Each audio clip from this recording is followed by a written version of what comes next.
Hi everyone, welcome to tonight's Chill Pill. It's good to be with you. Andy and Ruth. Have a wee cup of tea. We're going to talk tonight a little bit.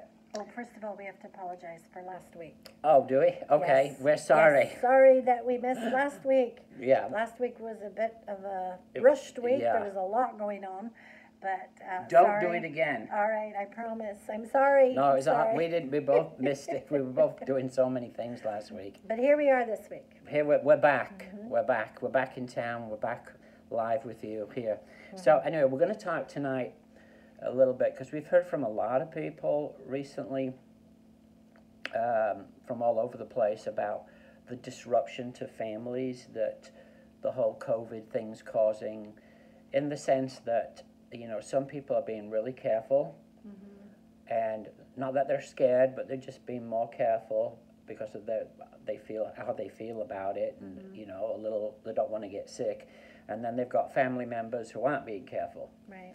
And therefore visiting them becomes a stress. You know, you've got people that don't want to visit mum and dad because mum and dad, you know, for want of a better word, just are living free and easy and they don't think anything about it. Or vice versa. Or vice versa. Yeah, mom and dad's scared to visit because younger Yeah. family members aren't doing, you know, aren't being careful, and then not being able to know where everybody's been and who they've been, you know, hanging out with and what's been happening.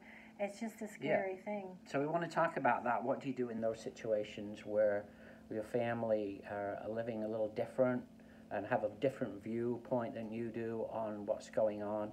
You know, of course, some people think it's a total hoax. Other people are just frightened to death, or they feel they're going to get it from touching anything. So there's, you know, you all know what we're living through. Extreme reactions. There's extreme reactions, and then there's the reality somewhere in the middle of what is going on, and the fact that nobody, you know, even doctors will tell you they don't see a clear way ahead. They don't know where this is going to go. And so I feel like we are all in this together, and we need to be mindful that even if people have a different view from us, we need to be as careful as we can that we don't, you know. But it does become a big problem when, say, for example, a husband and wife have differences. Have a different view. You know, they're together, so one just doesn't, you know, I'm not saying they don't care, but they have a different view on it, and so they're maybe not being so careful, and the other person is. I think for the sake of your families, like your relationships, your families, you have to talk these things out. And you have to come up with some sort of an agreement. You know, if we get together, are we going to wear masks? Are we not going to wear masks? How many people are going to be there? So that people are informed as to what's happening. I think being clear, being open and communicative is important, rather than just saying, oh, well, we're not going to visit them or whatever. But try and talk it through. I'm going to read some verses and then we'll get into this. This is from Colossians chapter 3, and it says in chapter 3 verse 17, "Therefore, as God's chosen people, holy and dearly loved, clothe yourself with compassion." That's a big word for right now. Compassion, kindness towards each other, humility, gentleness, and patience. Bear with one another. In other words, you know, put up with one another a little bit here. Forgive whatever grievances you may have against one another. So let's get into this. You know, we have the scriptures there telling us we have to be patient, we have to have compassion, we need to be more tolerant of one another, and into that context where people are having big disagreements over how to cope with the COVID-19 thing, you've got these scriptures speaking into our situation. So I think we've talked to a lot of people over these last months who have expressed this to us. What am I going to do? My families aren't careful. I want them over, but I'm not sure if I can bring them over because... Or I feel vulnerable. Like my family's wanting to come visit, but I'm nervous about this because I don't know where they've been. And also in different parts of the country, people are feeling very different about it. You know, in some places they're just really, everybody's wearing masks. In other places, nobody's wearing masks. So you've got a whole gamut depending on where you live and how people are feeling. So let's talk about that. What would you say to let's look at it this way. What would you say to grandparents, for example, who may be a bit leery of getting together with the grandkids because the grandkids, their parents aren't, doing any mask wearing or social distancing? What would you say to them? Because obviously every grandparent wants to see the grandkids. Right, and I think that the kind thing to do is to be open, not to be sarcastic or dismissive about it. Yeah, and or not to be condemning and, oh, you've got the wrong way of this. Because everybody's trying to make sense of this. So to be open about it. And actually the whole wearing of masks things, what you hear over and over is it's about protecting other people. Yeah. It's the kind of like the kind thing to do. I mean, nobody will ask, oh gosh, I don't like wearing a mask. No, nobody likes wearing one because you're breathing all your own stuff in. But at the same time, if it's going to protect another person, then it's like, I think it's like a kind thing to do. And especially if that person's worried about things. If they're worried, being respectful around them is definitely a big thing. But this bearing one another, like you just read tonight from Scripture, that's a process. That's not just a quick, hi, how you doing? That's actually, being committed to working through things with each other. Even in a marriage situation, you can have a totally different idea considerate of things. It's being considerate of another person. That's what it basically means. Just because you're married to a person doesn't mean you think the same way on everything. Yeah. So I think the Scripture's telling us to be respectful, to talk things out, and to try and negotiate some sort of an agreement, and to be patient with each other. Yeah, because, you look at it this way, if you're, say you're dead tired, you've got to get up at 4 a.m. in the morning, and I'm up, and I'm late at night, and I'm banging around the house, and I'm doing all kinds of things, and, there's stuff clattering in the sink and all that, that's not really being considerate. No. Right? No. So it's like, that kind of thing. Being, we talk about consideration of other people in many different contexts, but why can't we do it in this one too? We don't have to brand someone, oh, you're just you're a scaredy baby, or you're listening to the wrong channel, or on the other hand, you don't care. We have to just kind of be more considerate, because we do know that some people are more vulnerable. If you're young, you're probably not going to die. The death rate's gone way down. It's about 1.5%. We know that, but some people are older and are more vulnerable, and so we've got to take care for them. And so I think just being considerate, talking it through, I think as a family, saying, hey, can we have a talk about this?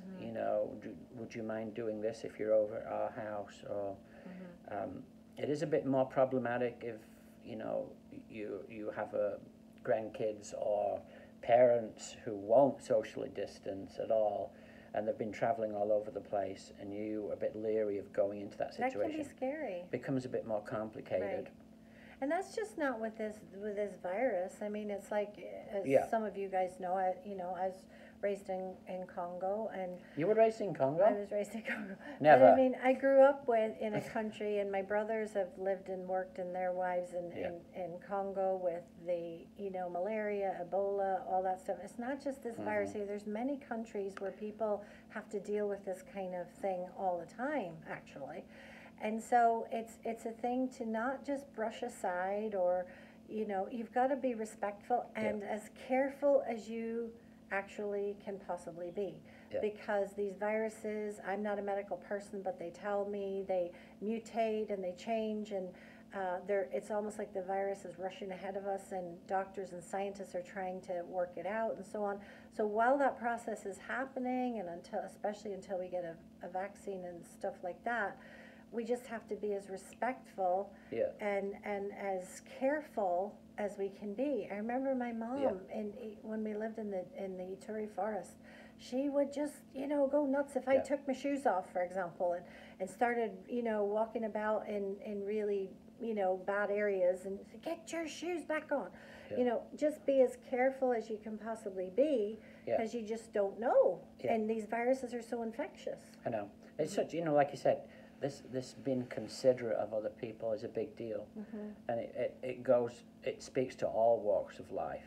You know, there's times that I'm setting myself up here, but what are you about to say? No, but you'll say to me, you know, oh yeah, why did you make yourself tea and not ask me? He does that a lot. He does that a lot. I do it a lot. That's not an Irish thing to do, you know. I'm embarrassed and ashamed. An Irish thing is if there's two people, there's 2 cups of tea. Yeah, I'm not thinking about it, or I think to myself, she doesn't really want one, or she just had one. But you're right, it bothers you. It's not an Irish thing to do. Because you're saying I'm not being considerate by not asking you. Just ask you. Just ask. So, gosh, I'm in the doghouse. I outed myself, though. Sorry, you are getting better at it. I outed myself. Yes, you did. The whole consideration thing, though, is true with, like, on the roads. It does burn you when people aren't considerate. You know, if you let other people out, you know they're going to be stuck there and you let them out, but then nobody lets you out. That kind of burns you. What kind of things burn you when people aren't considerate? Actually, traffic stuff doesn't bother me because I'm not a very what would I say? I don't drive quick. I don't drive fast. No, you definitely guys don't. always say I drive slowly. She only ever got one ticket her whole life. So I'm fine. And that was like a mistake. so you know, I'm driving along. I'm quiet. I'm listening to things. A lot of times I'm praying and stuff like that. So I don't care if people pull out. I just try and watch. That type of thing doesn't bother me. But yeah, the wee cup of tea, like, you know, make sure I get a cup of tea. Let's move on from that. Is there something else, you know, that bothers you? I'm not just talking about me now. Is there anything else that bothers you about when people aren't considerate? Well, what about someone pushes through a door before you? Yeah, those kinds of things don't bother me. I think one thing that does bother me is that when I'm talking to someone, I try my very best to give them my full attention and to listen. I know where you're going with that. And so I feel, and I watch this a lot, not just that it bothers me, but I watch this a lot when people are talking to each other, and one person's like looking like this or checking their watch or this or that. I don't like that. That to me is disrespectful. It's like if somebody's trying to talk to you, be respectful and give eye contact and listen all the way through without moving, without walking away, without changing your, you know, your vision sight or whatever. Just stay right there, listen all the way through, and give the person that respect. That kind of thing bothers me more than traffic or anything like that. I think one of the things that bothers. Okay, here goes. Is this? I'm not.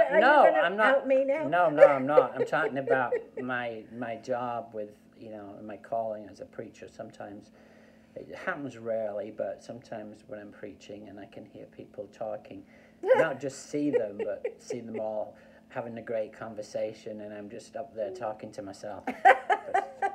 Well, teachers can find that's that. Like, oh my gosh. Teachers feel that too, right, guys? Those who especially teach. we can hear what they're saying. If students start rolling their eyes or start looking at other things, and you think like, hello, I'm just up here talking to nobody. Yeah. Also, I think consideration of some people are always late for things. You know, being a bit more considerate and just adjusting. Just change your watch. You know, just change your watch. My dad used to say to me, you said last Sunday in the no service one uses watches much that anymore. I was late for our wedding. Do you remember I used to always be late when I was young? You were always late for everything. And what did my dad used to say to me all the time? Ruth, child, you'll be late for the resurrection. You're going to be late for the resurrection. I don't know how that works, but yeah, you know, when people are late consistently and they're always like, oh, they've got a million excuses as to why they're late, and they always come in a hurry, but just be on time. I mean, we all know anyone can be late at any time for something if there's an emergency or something. That, you know, it's a consistent pattern of being late for everything. It's like, I don't know what that is, what that's about. It's just people. Why were you always late? Well, Tell us. I just think it was, you know, I'd get caught up in things and then I wouldn't realize how long it was taking. I did grow out of it though. No, right? you did. And you don't do that especially anymore. when I had children, because any of y'all who have had children, I mean, you got to get up, get them out to school, get them back, get them into bed. Everything has to be like done to a schedule. So I learned that as I grew up. But when I was a kid, I was just like, well, you know, oh, let me go see what this is over here. And then, of course, it would take time up, and then I wouldn't be out the door on time. Okay. So we've learned a few things about consideration. And you know that sometimes I don't make Ruth tea. Oh, yeah. But you are getting better. I don't know why I do that from time to time. It's like, it just totally goes out of my head. I think sometimes I'm in a dream. A lot of times you're in a dream, though. Just saying. Well, some other people might say I'm deep in thought, you know. Well, either way. I'm thinking about here. things. Yeah, I'm here. thinking about things and moving around the house and not totally aware of what I'm doing. So that's my excuse. But I love you still. I know. And you love me, right? I do love you, yes. Yeah. All right. Well, it's good talking to you. Yes. We'll be back next week. Next week. week. We're doing Thursdays now, right? Yeah, and if those of you would live around here, come out to the service on Sunday. Mm-hmm. We're going to have a celebration. We're celebrating the fact that we're American citizens. Oh, yes, say, that's can right. you see? By the dawn's early light. Yeah, we're so proudly we. Don't put me on the spot. All right, good seeing you. Pip, pip, and cheerio.